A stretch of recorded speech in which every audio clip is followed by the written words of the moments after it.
Ebbaluwa ya leero nayo olwakadde tujja kuba nga tugifunza kati mukwano gwange agamba bw'ati ina akatabo kalwaki nze ke nasabako akampaliriza okujja wano wadde nga wabaddewo obuzibuzibu simanyi we mbitandikira munange bw'agamba simanyi we mbitandikira kubanga ndi mukattu ndi mukyala akyali omuto mu myaka nandyagadde nnyo nnyini ddala okwogera ku bibadde mu bulamu bwange naye bwe ntunula bwe nti ndabanga awatali nnyo kipya oba bipya oba kikinyinza kunnyonnyola sirina nnyo kyakuyiga mu mabega oba mu bifa ku bulamu bwange era nsaba munzikirize ntandikire oba oliawo ku buzibu kakati agamba bw'ati oluvannyuma lw'okufuna omwami wange yansiima nange ne musiima twali tumaze akabanga nga tukolagana tuwuliziganya oba nga twagalana naye nga siri wuwe nali mbeera waffe era nga nkyali waka naye nga tusisinkana munange agamba nti oba oliawo ensonga enkulu lwaki saasobola kubeera wuwe naye ng'ate tuwuliziganya tusisinkana twagalana yali yanzikiriza ewaffe ewaka nga kizibu okumala gavaawo n'ogenda okwefumbiza okusinziira ku nzikiriza yaffe ewaka baali baagala nnyo nfumbirwe ava mu kkanisa yaffe oba mu nzikiriza yaffe nange nakyagala naye yambula ate nga bano abalala bombalaba nnyo bangi abaali batali ba kkanisa yaffe nga bangi ddala kaakati sijja kulimba naddamuko emabega mu byeyakusinza nga siri nnyo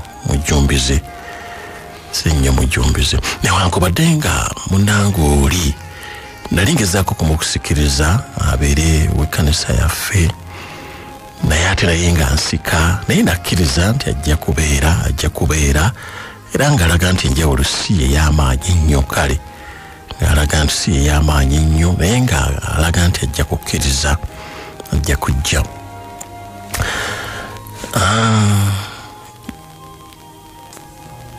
yalaga obwa serious nga ayagala kujja kukyala waka era basooka ne bagiramu ko naye ne babuulirirwa nti omwana bw'abanga afunye munne ate nga mutwala mu ngeri ebawesa ekitiibwa tewali ensonga lwaki muyinza ate okubaako byemugaanagaana abazeeyi baali bagezaako okulaba nga ebintu birabika nga batayagala bigende mu maaso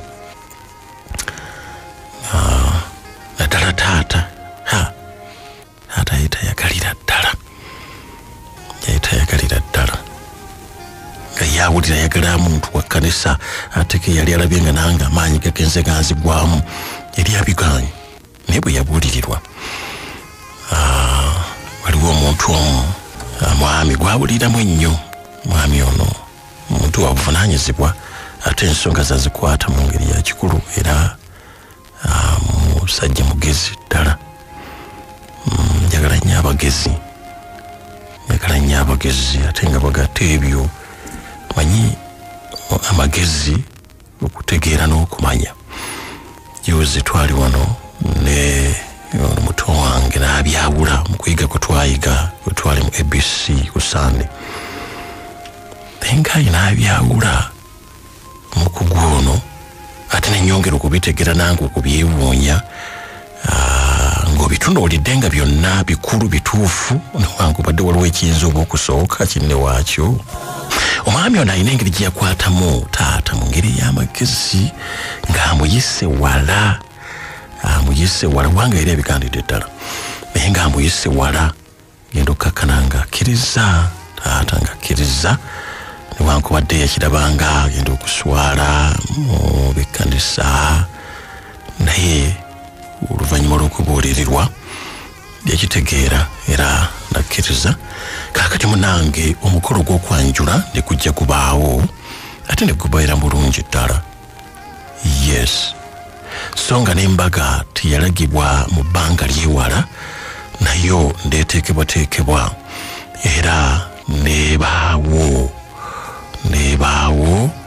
era yali nnungi newankubadde nga ab'oludda lw'omwami era me baategeka buli kimu kyali ku sayidi yaabwe, ebintu byali bingi bimu nga tebisanyusa mu bamuzeeyi n'abantu ekkanisa abaaliwo. Naye kale embaga yo yaggwa era netugimala bulungi. Kaakati twali twafuna awo okugenda okuwummulirako okwo ennaku nga 5 mu honeymoon nga tugenda kubeera ennaku 5 yo sayidi eyo kafo kaali kebbalibbali naye nga si kabi twabeerayo olunaku olusooka era twalumalako bulungi lwokubiri nalwo.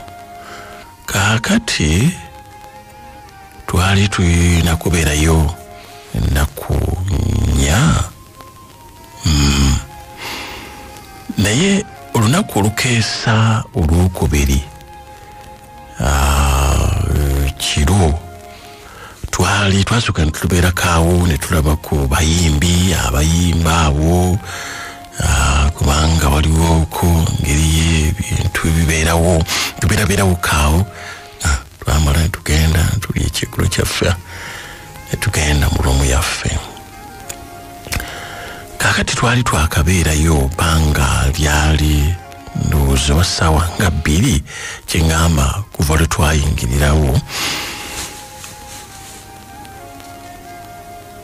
ne bakuba essimu aba hoteeri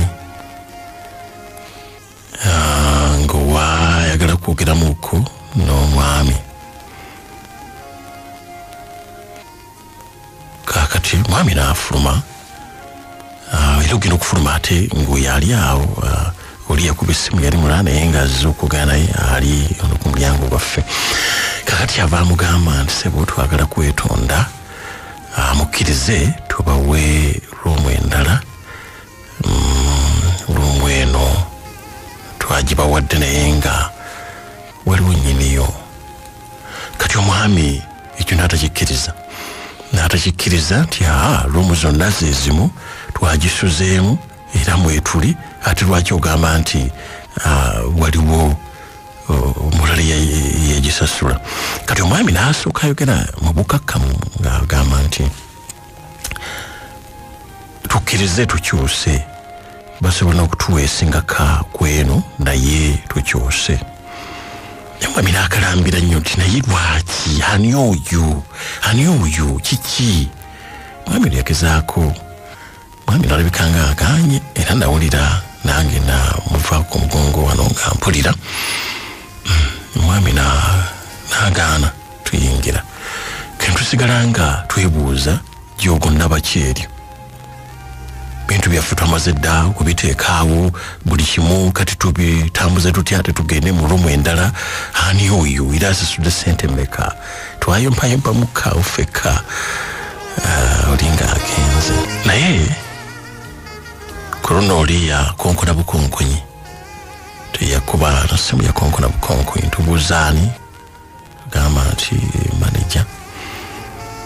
Kati atono nga mulala kati bwe yajja n'atugamba era n'ayogera nti sebo nze maneja w'ekifo kino twetonda olw'okutaataganyizibwa tetutera kukikola, twakola ensobi naye roomu eyo nyiniyo agyetaaga, tagyagalamu muntu yenna, agyetaaga. Era mwami n'ageza okukalambira n'amugamba nti kituufu tatera kujja, ensonga lwaki twalowoozezza nti anajja oluusi amala ebbanga ddene naye mutusaasire busaasizi. Mwami nambuuza aluwa, namugamba nsaba okola ekyo.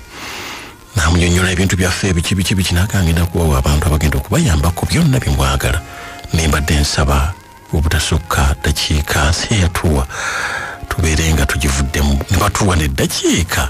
Ebyo byatabulya ddala omwami. Era twali tukyali kulindako nga mwami oli bwe yagenda n'aleeta abagenda okutuyambako ku bintu, kugamba ng'ensonga eri siriyasi. Kale nali siina nnyo kiryawo, sifuddeeyo nnyo. Kale bo batuwa endala bwe baba bagambye bagenda kutuwa n'esingako nze nga sibiriko nnyo. Naye omwami nga ye kimuluma alaba nk'ejjoogo siryagala kumujooga. Oyo yaani tumaze okuwalenjinga ebintu byaffe bulungi, kakati byonna we tunaabisombera biki. Mwami yayomba naye nze namukakkanya nemugamba katukkirize. Kale kyatuleeteramu obuzibu kutupapya nte kutupapya. Naye ne tukkiriza ne batusengula ne batukwatirako ne batutwala mu luumu endala. Twabeerayo naye tetwali basanyufu. Kale twalabanga abayisiddwamu amaaso ate nga baali batuwadde ekitiibwa eky'obugole mu kusooka. Buli kimu baakitukolera bulungi, naye nga twebuuza bano abatali bagole be baani, ate nga lw'omusigamba nti eryawo yabbeeyi nnyo kiki. Kale twebaka n'obusungu bwaffe. Kati omwami n'awulira nga yandiyagadde nnyo okulaba ani oyo efaanana atya, era enkeera yafuba nnyo naye tetwalaba ku muntu. Naye waliwo omukyala gwe twalaba. Omukyala oyo twamulaba naye tetwamwetegereza, yayingirayo mu mulongo eyo. Kaakati awo wetwali tuyita nga bukkirira boota amadaala wudda. Omwami anyumiza bwe yali ayitawo agamba nti alabika omuntu oyo wafujjo. Omuntu oyo alabika egamba oba wafujjo. Lwaki agamba effujjo? Bwe yali ayitawo bye yawulira kwegamba nga bano tebalowooza nako nti wano waliwo abantu abalala abayitawo, ate nga n'oluggi lulabika ng'ogwo lwali lutasibiddwa nnyo, n'eddirisa lyali terisibiddwa nnyo, kwegamba nga sirisibe. Naye nga embeera yaabwe bw'oyitawo weesittala kubanga balinga abatamanyi nti wano wayitawo abantu ab'engeri ezitali zimu, ate nga n'abamu tebali ku ebyo ebyabaleese. Kati ekyo kyatabula omwami era kimunyiiza nti alabika be bano abenzi, kwegamba baba basajja abenzi oba baki. Ne tubyogeramu nebikomaawo.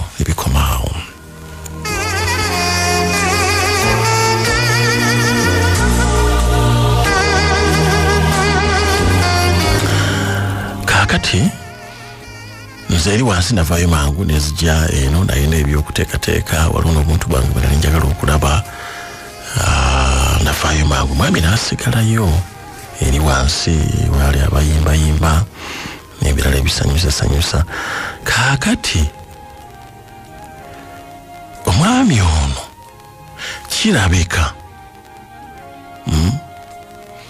bwe yali ayambuka ng'akomawo n'awaliriza, kubanga yali yayagala nnyo okulaba oyo mwami n'awaliriza ng'ayagala kulaba musajja oyo n'effujjo lye lyakola. Omuntu nga bw'aba ayitaawo awulira ebigenda mu maaso, ndowooza omwami eyagala alabe, eyagala alingize, kisaamanya oba yagula luggi oba yagula dirisa. Kati ekyo tekyategereka. Mba ndi awo omwami najja ku sipiidi y'ekika ekya waggulu, yenna ng'aweekeera ng'omulaba yenna atidde.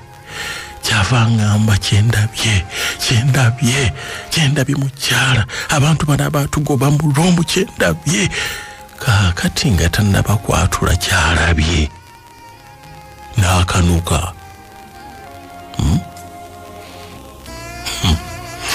n'akanuka nalengeza okubawo endulu ate nadde engulu n'atereera n'abanga atunula bulungi alaba bulungi waali mubuuza kiki asirese kiki amagamaga kiki atunula waggulu kugamba n'abeeraawo era ngenda okuyita aba hoteri ne bajja bamulaba okusooka ng'alinga afunyemu obuzibu era kye baakola kutufunira ntambula atwalibwe mu ddwaliro mangu nnyo ne tudduka mu ddwaliro kakati bambuuza nange bambuuza sibitegeera byabadde ayogera tabimazeeyo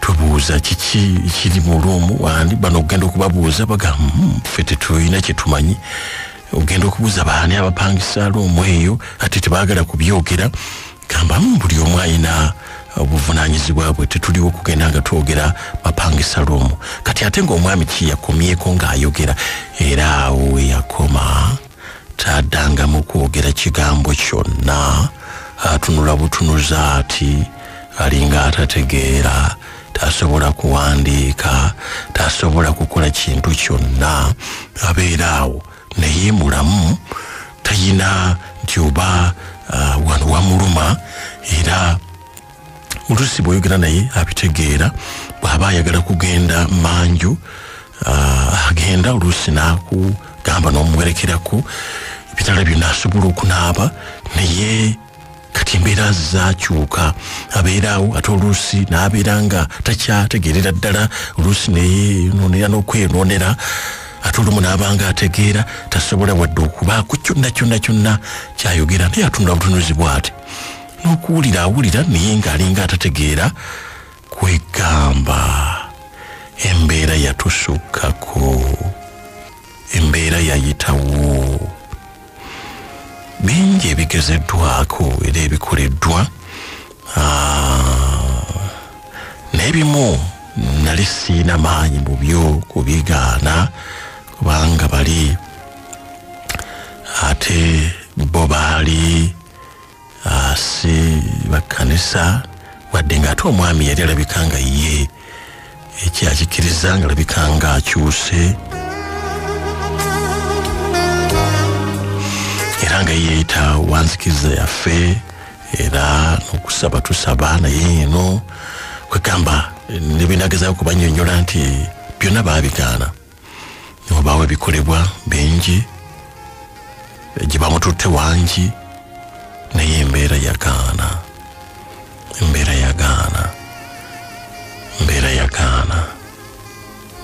nasoma ku katabo kana akalwakinze ate era nalinga mpulira lwakinze naye bakadde bange ne bambaamu amagezi bo nze kyenfuna okusabirwa kw'enjawulo wadde bali bayinza obutakkiriza naye Prime Radio eyinza okusala amagezi gonna okulaba engeri eyinza okusabiramu omuntu ono oba oliawo nadda mu mbeera n'atereera n'ebiyalaba yabimanyi bali aba hoteri balaga nga batalina bokye bategeera ku bitwogera naye ng'embeera bwenjogedde bwete bwe yali ddala tusaba kutusabirako kyekyoka tusaba kutuwerayo saala kubanga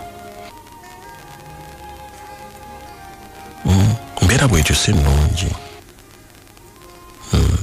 gezezaako naye amaanyi gaffe gonna gali mu radio kubanga yinza okutaasa embeera eyo obwesige bwaffe bwonna bulimu abasabi mutusabireko embeera eyo yonna tusobola okugwawo tumanyi nti omulabe sitaani yaleeteye embeera embi naye bwemuba musobodde otusabirako tusobola okugwawo kyekitulese ku Prime Radio tulina amaanyi g'abasabi mmwe tuze tuwulira Prime Radio zeyamba abantu abafunye obuzibu obw'engeri eyo naye nga bafuna okuyambibwa nga batuse ku Prime Radio naffe kyekitulese tuyambibwe era tulina essuubi tugenda kutereera era tugenda kuyambibwa njagala kugezaako okugerezeganyako naawe kitaawo mu bufunze mukwano gwange nti akadde okalaba olwaleero katukoze si kirala munnange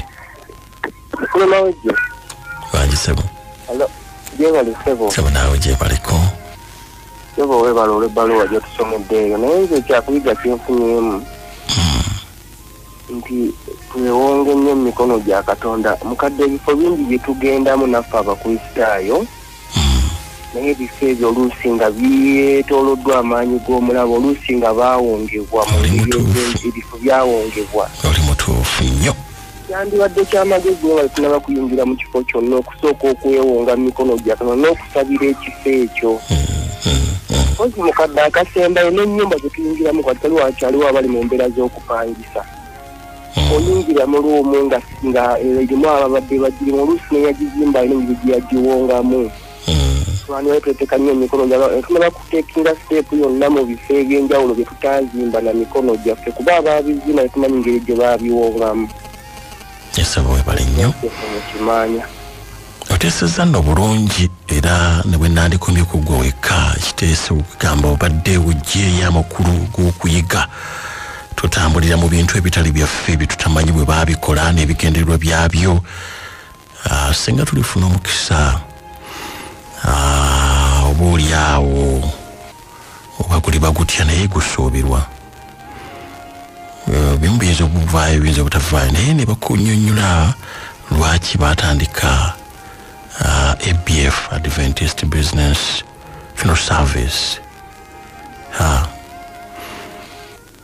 Senga oliwulira ku lecture ze baatuwa lwaki twasalawo gani abantu baffe katweziike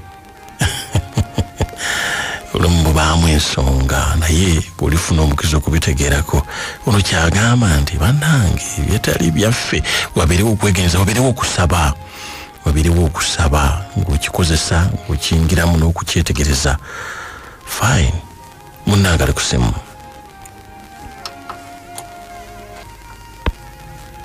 Hello. Yes, sebo. Hello. Wange sebo. Yagera kana nisama yanga cyangwa nasaka. Yes, sebo. Mbadde nteza. Kandi badde twakumanya gw'omusajja ati twandiko tekyosanga mwenda tumusabirako okusaala omwenda eteekola nnyo. Kale kankuweeko erya Yosefu. Kankuweeko erya Yosefu oba Joseph. Munnange ali ku simu. Bw'oba toyogedde munnange awo mba nvuddewo kubanga akadde tekakyansobozesa kugumiikiriza mukwano gwange.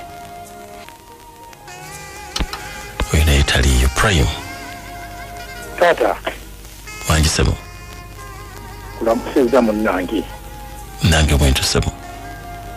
Ebagala katudde entebe.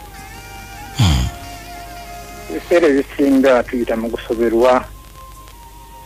Ate omulabe takubuulira nti leero lwajja. Kituufu. Naye ttiimu yammwe okukwata ku musajja oyo. Naffe nga bwe tumusabira. Yesebo. Naye kinkutteko nnyo mu bifo ebimu bye tugendamu. Kubanga munnange situmanya. Wow. Kale sebo. Actually kyakuyiga kinene. Ebifo byonna mbuba obigendamu n'okusaba bibeeremu n'okusaba. Kikulu amaanyi ago gabeere naawe olwo ebintu oluusi bituwambagatana nabyo nga si byaffe nene wisanga nga ate bitambudde naffe n'abantu babikola nga kale